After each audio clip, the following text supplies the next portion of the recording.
kasih untuk waktu dan kesempatan yang diberikan, dan juga terima kasih untuk teman-teman yang sudah merelakan waktunya walaupun sudah jam 12 siang masih bersama saya di sini.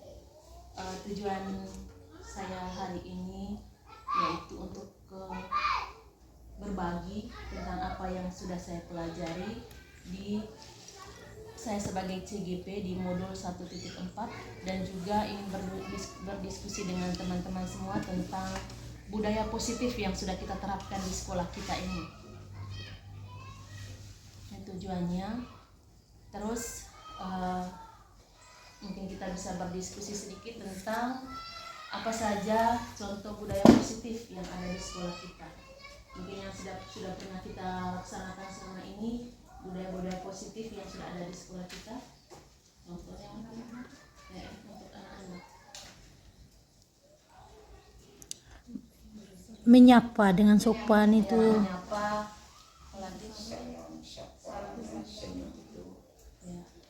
budaya 3S.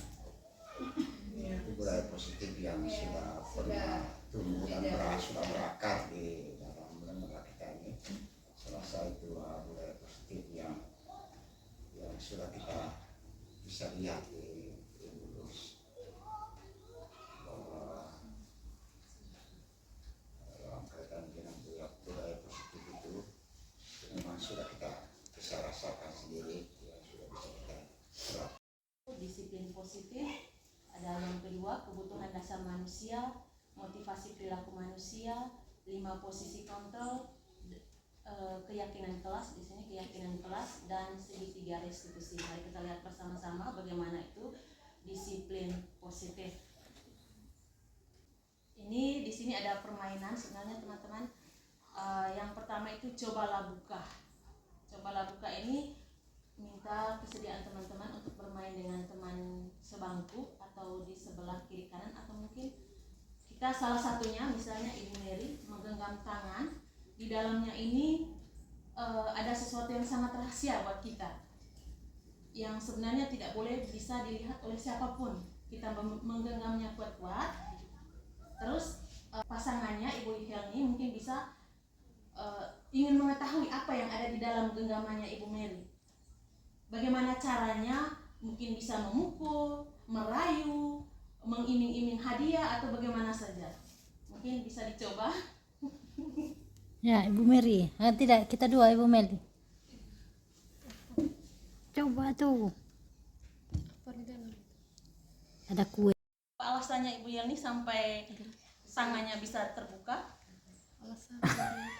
Triknya tadi. Sampai bisa terbuka tangannya itu kenapa? Alasannya apa? Geli.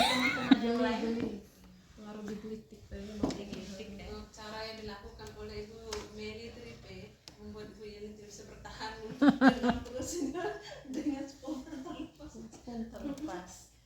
Peran sebagai guru dan mengontrol siswa. Jika siswa tetap menutup, tangan kita menutup, berarti itu menandakan bahwa kita teguh dengan pendirian kita. Tidak ada lain, kita tidak membuka orang lain supaya bisa mengontrol diri kita. Tetapi kalau misalnya kita terbuka, kita membiarkan orang lain itu mau mengontrol diri kita. Itu intinya dari permainan ini tadi. Terus di sini ada ilusi kontrol menurut Dr. William Glasser. Yang pertama itu ilusi guru mengontrol murid. Kalau pengalaman saya selama ini teman-teman, saya sering mengalami ilusi seperti ini. Guru mengontrol murid. Saya selalu mengontrol murid. Ya, anak-anak duduk diam misalnya dalam kelas. Perhatikan saya. Kalau tidak mau dengar saya, silakan keluar kelas. Seperti itu. Mungkin ada teman-teman lain yang seperti itu. Pengalaman Banyak. Ya, saya juga. Seperti itu juga ya. Padahal penguatan positif itu hanya ilusi menurut Dr. William Glasser. Dia juga tidak membentuk karakter anak. Yang ketiga, ilusi bahwa kritik membuat orang merasa bersalah itu dapat menguatkan karakter. Kalau saya dalam kelas biasa, misalnya anak mendapat nilai, hei kau percuma saja, kau tidak kasihan kan dengan kau punya orang tua. Membuat anak itu merasa bersalah. Padahal itu tidak membentuk karakter anak juga. Itu menurut Dr. William Glasser. ilusi bahwa orang dewasa itu memiliki hak untuk memaksa. Biasanya kita, saya kan guru di sini, anak-anak harus ikut saya. Nah, seperti itu. Itu tidak menumbuhkan karakter siswa. Nah, ini perbedaan antara stimulus respon dan teori kontrol. Kalau di stimulus respon ini kebutuhan itu dilihat bahwa kebutuhan itu kita sama, tetapi sementara teori kontrol memandang kebutuhan kita itu berbeda. Nah, kalau di stimulus respon semua orang melihat hal yang sama, tetapi teori kontrol setiap orang memiliki gambaran yang berbeda, setiap orang itu memiliki pendapat yang berbeda. Terus kita mencoba mengubah orang agar berpandangan sama dengan kita. Kadang kita mau mengubah anak-anak itu seperti apa yang kita inginkan. Padahal menurut teori kontrol, kita berusaha memahami orang lain itu tentang dunia. Terus perilaku buruk dilihat sebagai suatu kesalahan. Biasanya kita sudah datang terlambat, berarti anak tersebut membuat kesalahan. Padahal semua itu memiliki tujuan, itu menurut teori kontrol. Misalnya siswa tadi datang terlambat, kita langsung kau nih terlambat terus. Kita belum tanya apa alasannya. Gitu. Terus orang lain bisa mengontrol saya. Kalau itu menurut stimulus respon, orang lain bisa mengontrol saya, sementara teori kontrol hanya kita sendiri yang bisa mengontrol diri. Terus saya bisa mengontrol orang lain, itu menurut stimulus respon, sedangkan teori kontrol Anda tidak bisa mengontrol orang lain. Pemaksaan ada pada satu rujukan gagal. Kolaborasi dan konsensus menciptakan pilihan-pilihan baru. Terus model berpikir menang kalah, itu stimulus respon, sedangkan teori kontrolnya model berpikir menang-menang. Terus menurut kita kira-kira saat kita berbicara tadi tentang budaya positif, kira-kira apa itu budaya positif? Budaya positif itu apa? Perilaku baik. Budaya yang perilaku baik, kebiasaan yang baik. Budaya positif itu teman-teman nilai dan kebiasaan yang berpihak pada murid agar mereka dapat berkembang menjadi pribadi yang kritis, penuh hormat dan bertanggung jawab sesuai dengan profil pelajar Pancasila. Nah, di sini kita ada kaitannya dengan profil pelajar Pancasila.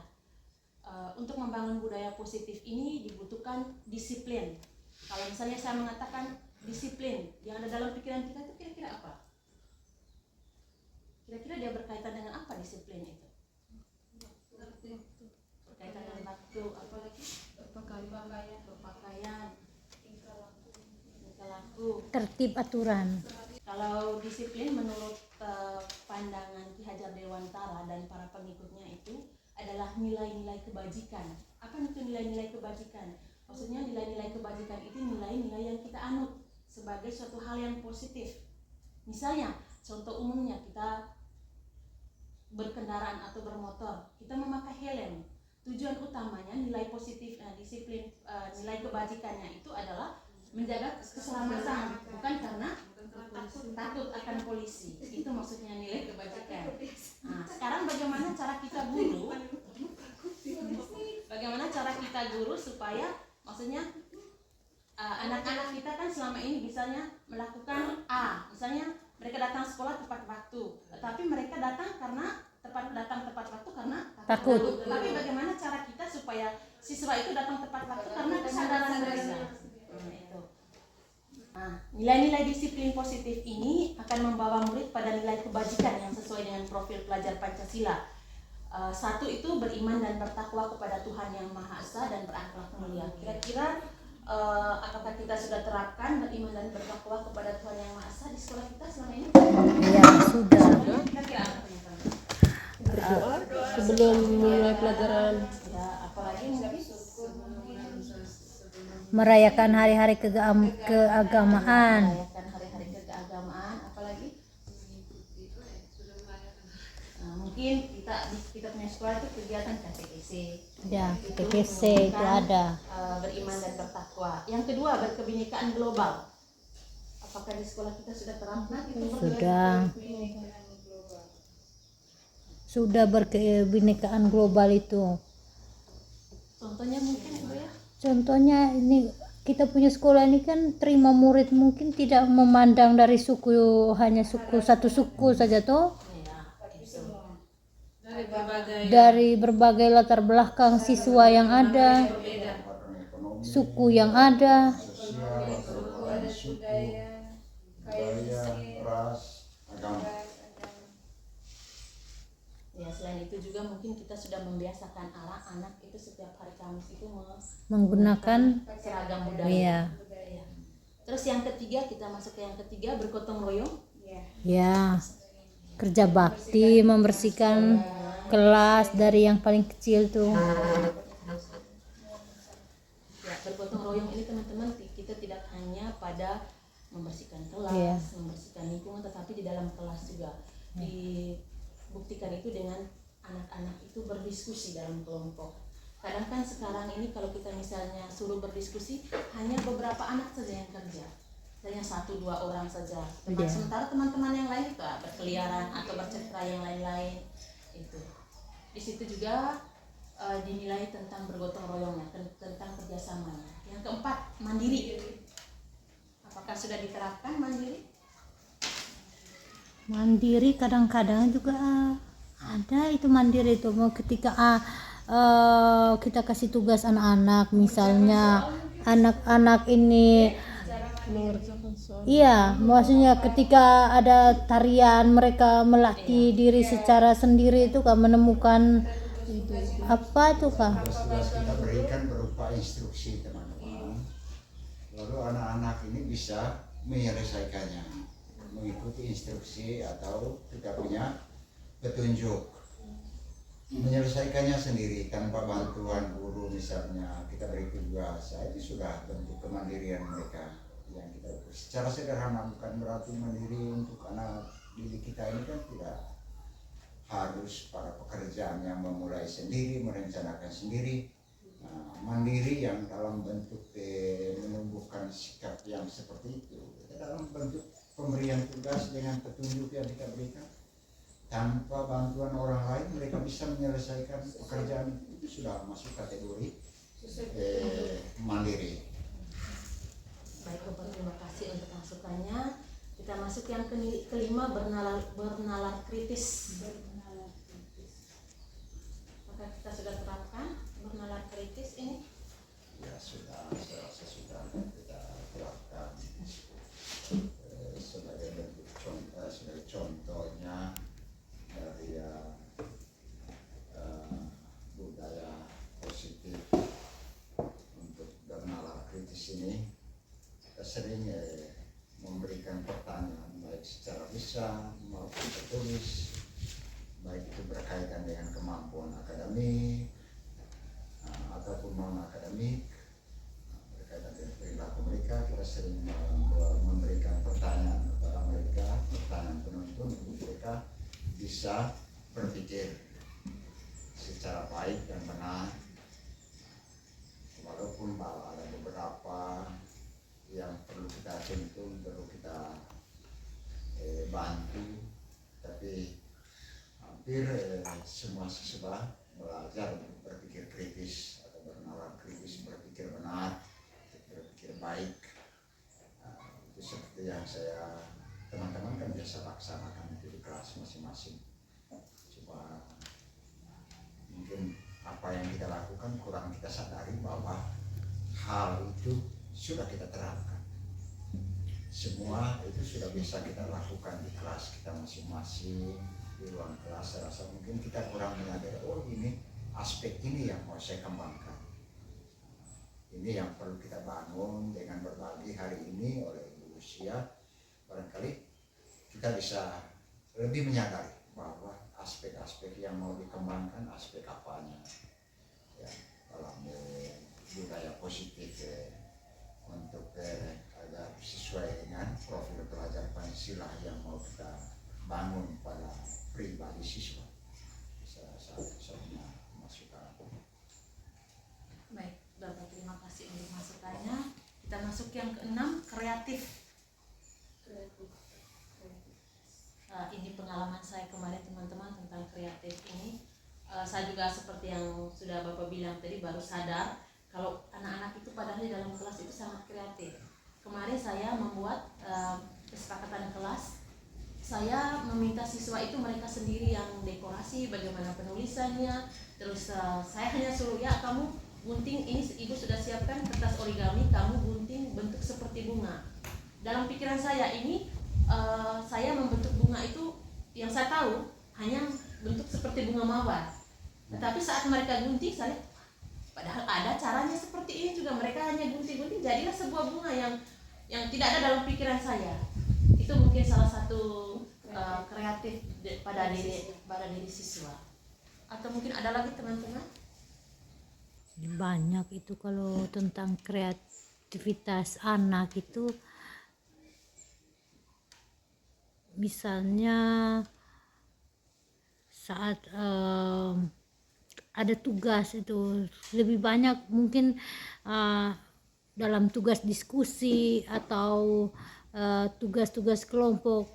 Tapi kita kan kadang melihat kreativitas itu dari prakarya saja, tapi sebenarnya kreativitas anak itu bukan hanya dari prakarya yang mereka buat, tapi saat berdiskusi ataupun saat memaparkan materi ataupun saat mereka berpidato, apalagi menulis puisi.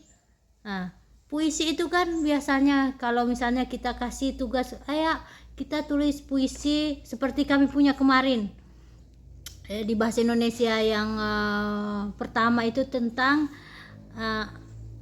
puisi akrostik, itu yang menulis puisi dari berdasarkan nama. Misalnya saya punya nama Yelni, nanti dari Yelni itu ke bawah Y-nya apa, mereka susun apa, dan ternyata kita kasih penjelasan saja biar mereka yang tulis sendiri toh. Itu pengalaman yang saya buat. Jadi maksudnya ada bahasa-bahasa baru, ada kata-kata baru dari mereka punya nama itu sendiri, puisi akrostik kalau tidak salah Jadi kreativitas anak itu menurut saya bukan hanya dari prakarya kita, anak ini hebat dari misalnya menggambar tapi dari pembelajaran itu juga ternyata kita bisa lihat kreativitas anak. Ada anak yang bisa merangkai kata itu dengan baik, dengan ini. Saya rasa itu sudah menimbulkan kreativitas siswa ya. Baik Ibu Yelni, sekarang kita masuk ke budaya positif. Menurut saya teman-teman, kalau kita mau membangun budaya positif ini, kita berawal dari keyakinan kelas. Nah, kenapa keyakinan kelas bukan peraturan kelas? Tidak ada yang bertanya seperti itu. Kalau peraturan kelas ini teman-teman, dia bersumber dari guru. Sedangkan siswa itu hanya mematuhi apa yang dikatakan oleh guru. Guru yang membuat peraturannya, sedangkan siswa mematuhinya saja. Sedangkan keyakinan kelas ini dibuat bersama antara guru dan murid. Dan usulannya itu berasal dari siswa, bukan kita yang usul, bukan guru yang usul, tapi siswa yang usul. Hanya sementara kita guru hanya memfasilitasi saja.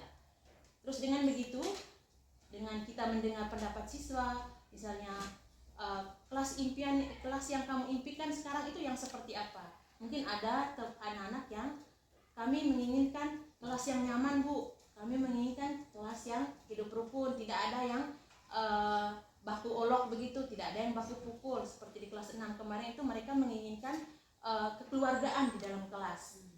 Dengan begitu mereka merasa mereka memiliki, mereka merasa mereka didengar dan mereka dihargai dengan mendengar mereka punya pendapat.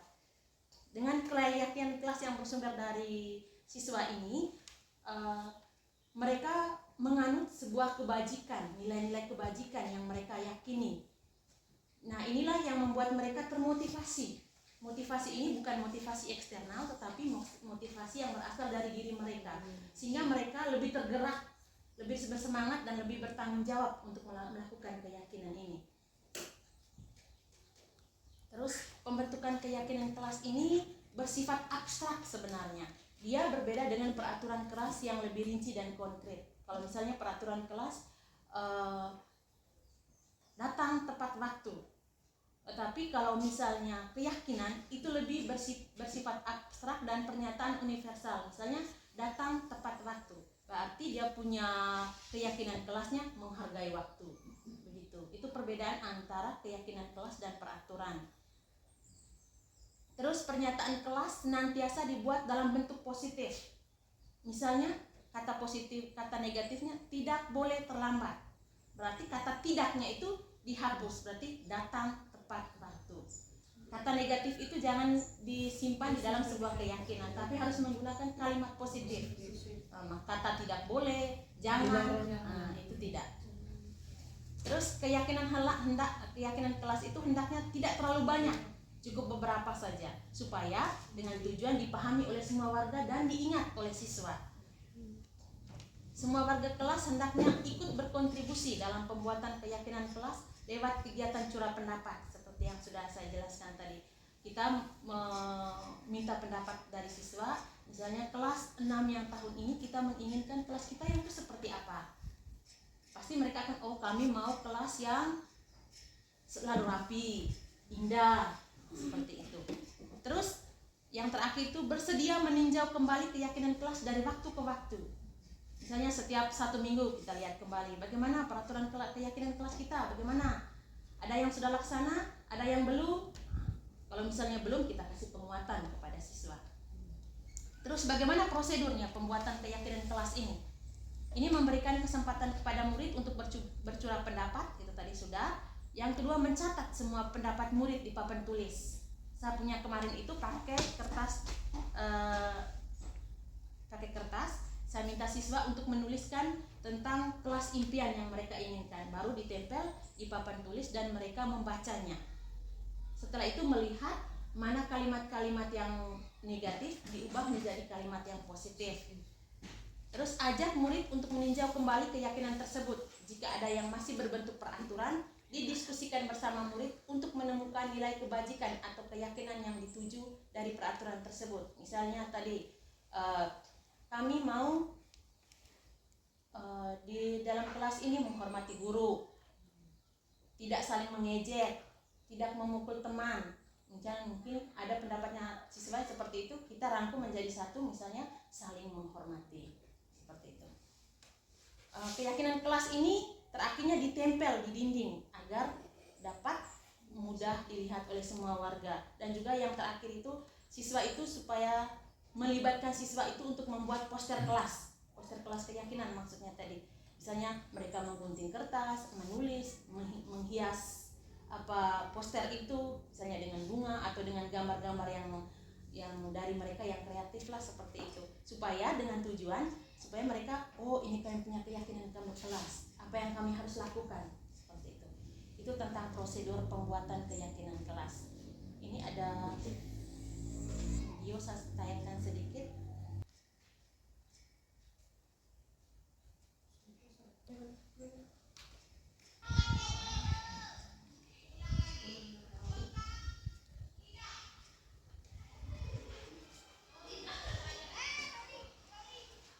Ini masih asli semua.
yang diimpikan siswa membuat sebuah pernyataan yang abstrak, yang abstrak. Terus ini melibatkan siswa untuk membuat poster kelas.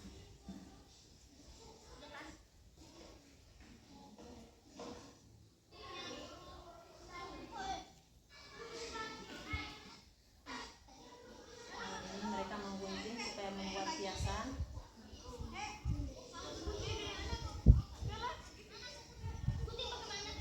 Nah, di sini ada siswa yang belum tahu, tetapi mereka belajar dari teman cara menggunting kertasnya itu.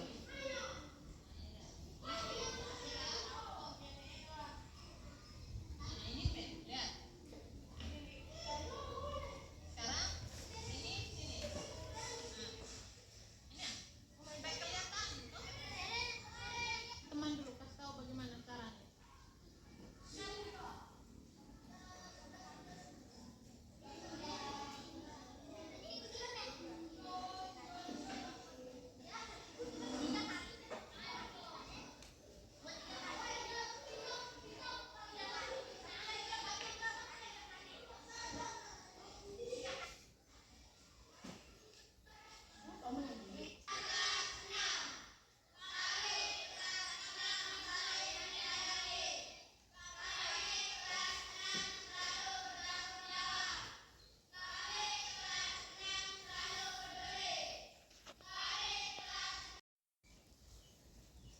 Sekarang kita masuk ke kebutuhan dasar manusia.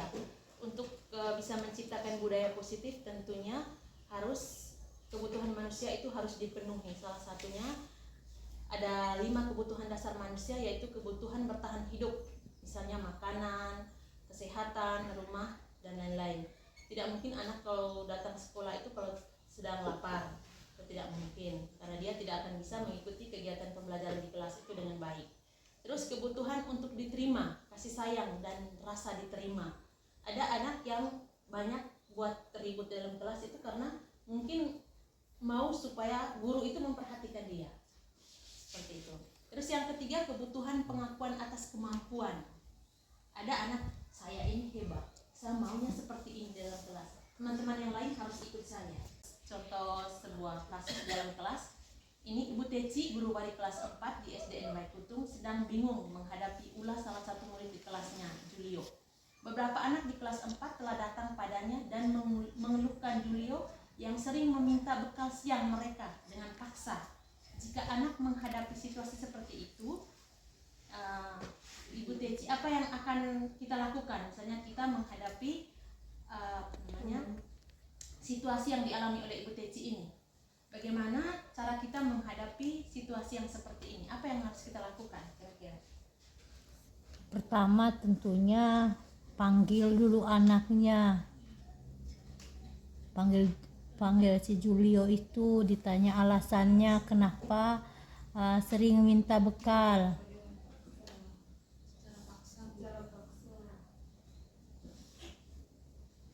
Mungkin pertama seperti itu, ditanya dulu yang bersangkutan alasannya apa.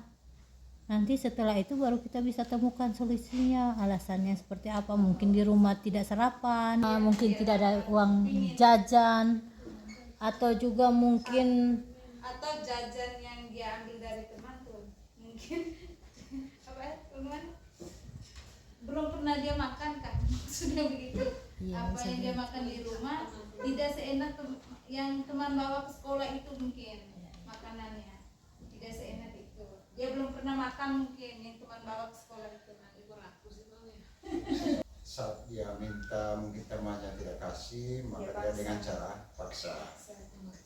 Nah, atau juga bukan karena lapar, makanan juga dia tidak suka sesungguhnya, hanya karena cari dia perhatian membutuhkan perhatian, dari teman mungkin. membutuhkan perhatian dari guru kelasnya.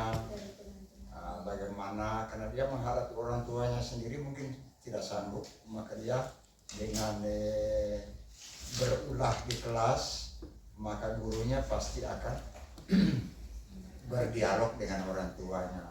Pak, anak papa begitu atau anak mama begitu di sekolah, sehingga orang tuanya juga ikut berpikir bagaimana jalan keluar yang bisa diambil terhadap sikap yang dilakukan oleh Julio.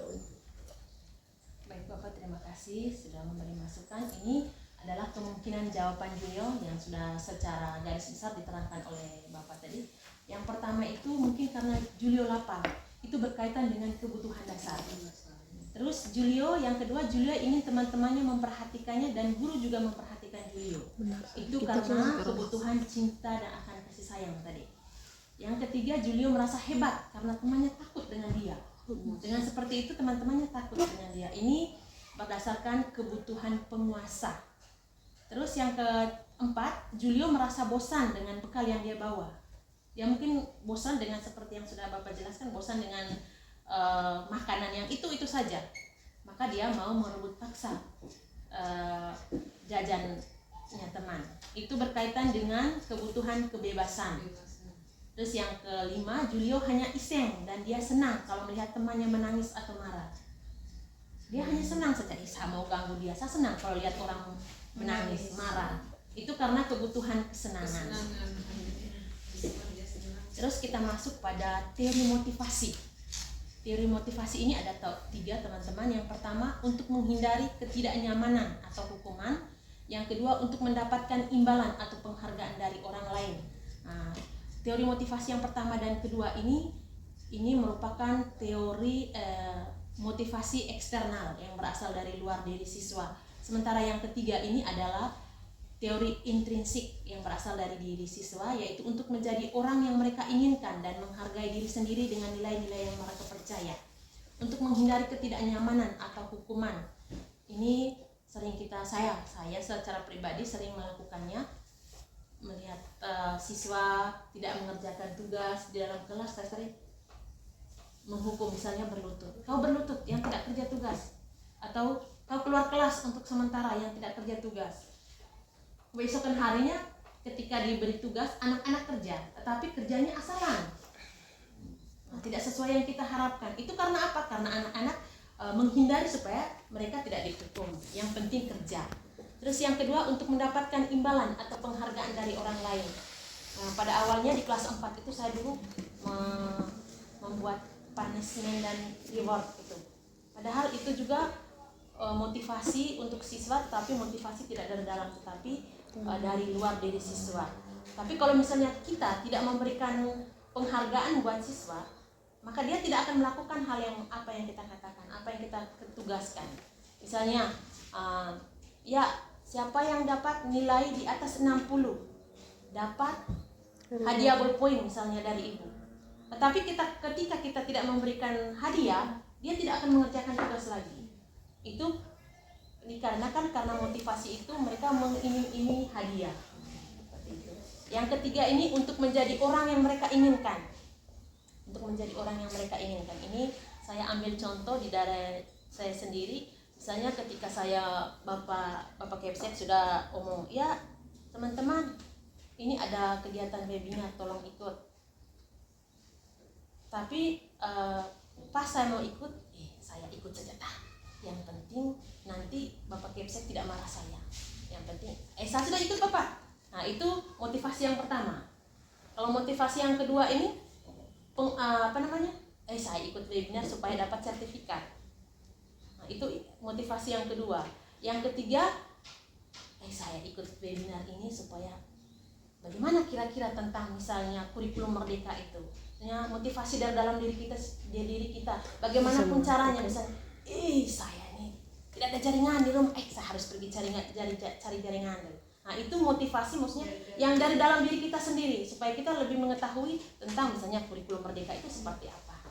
Itu perbedaan antara ketiga motivasi ini teman-teman. Terus ada hukuman, konsekuensi, dan restitusi. Hukuman ini bersifat satu arah dan secara tiba-tiba, tidak direncanakan. Ini sering yang saya lakukan, mungkin teman-teman juga di kelas itu. Kalau misalnya anak lihat begini, kelas kotor, siapa yang pikir kelas hari ini? Saya Bu, ya kau berlutut. Atau mungkin ada anak terlambat, ya sebentar habis les pertama, pas jam istirahat kau tebas rumput. Nah, itu bersifat hukuman. Sementara konsekuensi ini sudah terencana dan disepakati antara guru dan murid. Misalnya ada anak yang datang terlambat setengah jam. Setelah itu saya langsung, ya sebentar, konsekuensinya kau yang datang terlambat, sebentar jam istirahat, kau tidak boleh istirahat, catat materi yang tertinggal. Itu konsekuensi. Sedangkan restitusi ini menciptakan kondisi bagi murid untuk memperbaiki kesalahan mereka, atau murid belajar dari kesalahan. Dari kesalahan itu, misalnya siswa datang terlambat, kita tanya, apa alasan terlambat? Sampai kamu datang terlambat. Keyakinan kelas yang kita yakini kira-kira apa? Untuk memperbaiki kesalahan ini caranya bagaimana? Itu restitusi. Ini hukuman, konsekuensi, dan restitusi. Terus ada 5 posisi kontrol. 5 posisi kontrol guru ini ada penghukum, pembuat rasa bersalah, teman, pemantau, dan manajer. Penghukum ini yang sering saya lakukan juga di kelas, teman-teman. Seperti yang sudah saya sering contohkan tadi, memberi hukuman, membersihkan kelas, membersihkan WC. Itu saya sebagai penghukum, posisi saya sebagai penghukum. Tapi ada dampaknya bagi siswa. Dampaknya bagi siswa itu murid marah, dendam, agresif. Mungkin ada yang setelah kita pukul, tunggu kau sebentar, kau lewat mana? Mungkin ada kan yang seperti itu. Seperti saya di kelas 4 kemarin sering memukul anak-anak di kelas. Bukan pukul yang bagaimana saja sih, hanya cubit, marah, yang membuat mereka itu merasa bagaimana kah? Tapi mereka langsung, kau tunggu kau. Ada sudah ancaman seperti itu. Itu posisi kita sebagai penghukum. Dampaknya itu murid marah, dendam, atau agresif. Terus pembuat rasa bersalah. Seperti tadi. Misalnya ada siswa yang datang terlambat. Kau tidak kasihan kak dengan ibu, kalau bapak kepala sekolah sebentar marah, ibu bagaimana? Nah, di sini anak, iya, saya membuat ibu, kalau ibu sebentar kalau dimarahi kepala sekolah saya bagaimana? Tapi keesokan harinya mereka akan datang cepat. Tetapi di sini tidak membentuk karakter dari siswa. Terus yang ketiga, teman. Posisi teman ini ada dampak positif dan ada dampak negatifnya. Dampak positifnya ini merasa senang dan akrab dengan guru. Apa yang kita suruh, ya cepat, kau pergi ini dulu, ya cepat. Tetapi dampak positifnya, murid itu akan tergantung dengan guru tersebut. Misalnya saya mengambil posisi kontrol teman, sebagai teman di kelas 6 misalnya. Nah, ketika anak-anak saya suruh, ya kamu tebas dulu dari sini sampai di atas ujung lapangan misalnya. Anak-anak ikut. Karena mereka menganggap saya itu temannya mereka, mau ikut saya.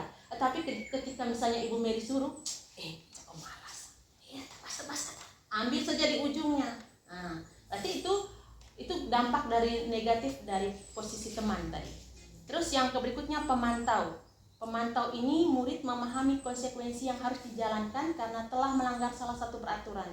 Pemantau ini kita sebagai pemantau, guru ini hanya berdasarkan pada peraturan kelas. Misalnya ketika anak berbuat salah, peraturannya bagaimana?